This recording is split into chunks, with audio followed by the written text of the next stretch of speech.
What's good, what's good, what's good, fam? What's good, what's good? What are we saying? How are we doing?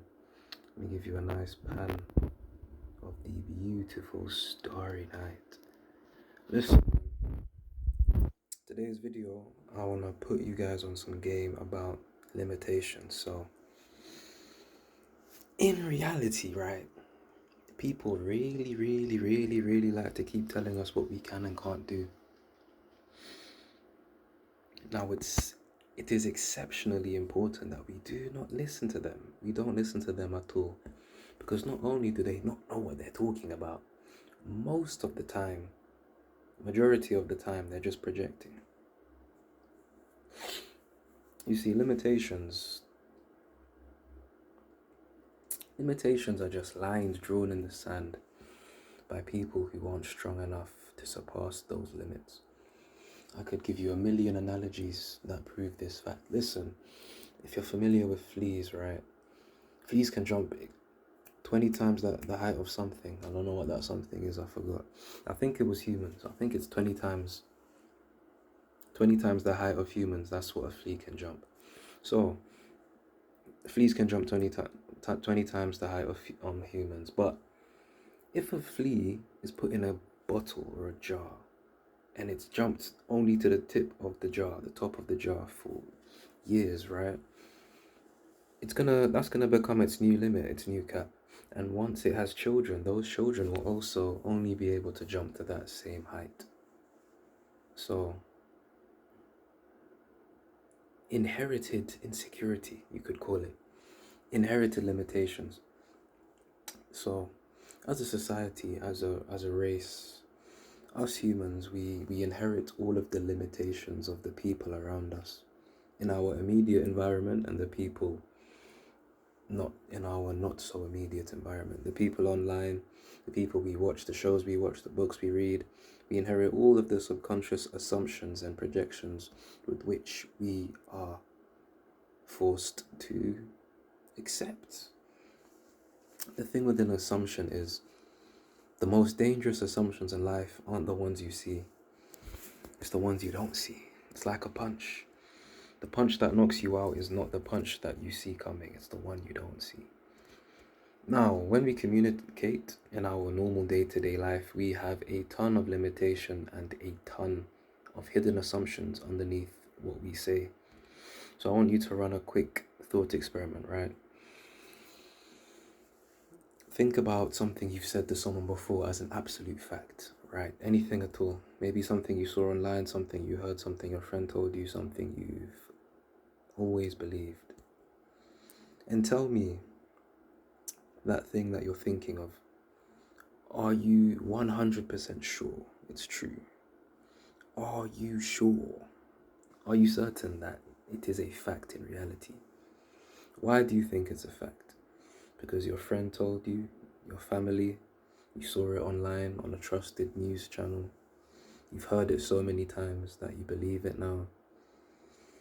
That is the mechanism of how people get brainwashed, They repeat something enough times and it becomes true.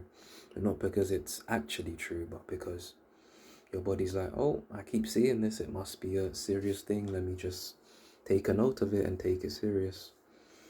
So that's how the mind and the brain operate. The more we repeat something, the more we believe it. If I wake up every day in a mirror and tell myself, I am the strongest man in the world, my brain isn't, our brain, like all of us as humans, our brains, the way our brains work, right? It can't really differentiate between reality and imagination, right? Cool. Quick experiment. If I tell you to think of a watermelon, right? A sweet, ripe, juicy, massive, deeply colored watermelon. You can almost taste it, right? Just from imagining it. And your sensory organs have reacted to that imagination in your mind. They've gone, oh, I can see a watermelon. Let me get ready to digest it. You may start salivating. You may start to get a dopamine boost. And that is all from holding an image in your mind. Because, my friend, your mind is affected. Rather, your mind affects your body. Now, the same way your mind affects your body, your beliefs also affect your body. So if you believe that you can never make it as a basketballer, maybe in the NBA, you won't make it because you'll be subconsciously restricting your progress. You will be self-sabotaging yourself, my friend. And that is how the non-conscious mind works. I don't like the word subconscious if you've watched this video, so non-conscious mind, that's what I'm gonna call it. The part of your brain that you're not aware is affecting you in any given moment. Because if you really think about it, in any moment there is a wide array of stimuli that your brain is intaking, and obviously your conscious mind can't perceive all of it at once, so it has to discard some. And that which is discarded is the part with which you consciously don't see. I'm going to tell you something. So the RAS, the reticular activating system, this is a part of the brain with which filters your reality. So what you've become accustomed to seeing, you will see more of, and what you have not seen much, you will see less of. So if you're in your 20s or 30s, let's say you're in your 30s, from birth, for 30 years, you have woken up, gone to bed, gone to bed, eaten the same foods, met the same people, seen the same friends, seen the same night sky, starry night sky. So at a certain point, your brain believes, okay, this is objective reality. The sun, the stars, and the moon, that is all that exists in reality. And the longer you live, the more set in that belief you become. However, one day, let's say for example, there is a massive saucer in the sky, a flying saucer, an unidentified flying object, a UFO. Now this UFO, it parks right next to a cloud outside of your house. And you see a massive beam come down from the sky, and there you see at the bottom of the beam, you see 100 human-looking creatures. But they're not human. They have green eyes. Or they have green eyes. They have green skin, or they have green eyes. What did I say? Gray eye. They have green skin like a Namekian, or they have gray skin. Okay, cool. Right, so these aliens are there, they're chilling, they've just appeared, and as soon as you see that, they disappear. They see you looking at them and they disappear. They go back into the aircraft and the aircraft whizzes off immediately.